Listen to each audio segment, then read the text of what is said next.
Optimum angle and strength exercises explained with Coach Castle. When performing strength exercises, it is important to differentiate between two main angles: the angle at the joint and the angle between the weight and the moving organ. Every movement at the joint has only one optimum angle or perfect angle. When you have the optimum angle, that is the maximum strength at the joint. For example, at the shoulder joint and an abduction movement, also known as a standard standing lateral raise, the shoulder abductors develop their maximum strength at an angle of 180 degrees. When the arm is next to the body, the shoulder abductors are strongest, and the remaining angles of this movement, this group of muscles is weaker. This is due to the resistance curve. In addition to the angle at the joint, attention should be paid to the angle between the weights and the arm. In this case, it is a third-class lever. In this particular case, the operating lever is acting as a hammer in this scenario, or a third-class lever.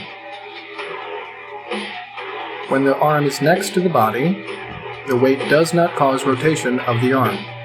In terms of angle at the shoulder abductors are at their full strength.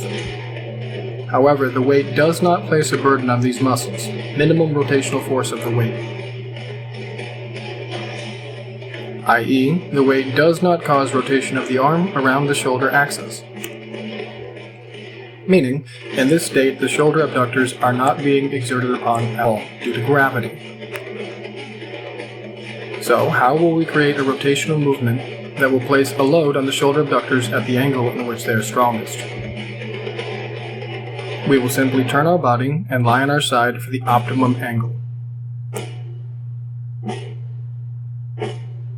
Here you can see I have the optimum angle for every muscle on your body, available for download on Etsy or my website.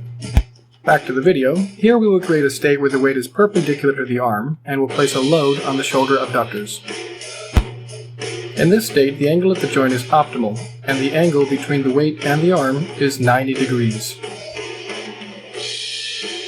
In summary, in order to place a load on the muscles with the maximum weight at the angle in which they are strongest, at the one perfect optimum angle, you must know the optimum angle for each joint and the proper movement for each joint.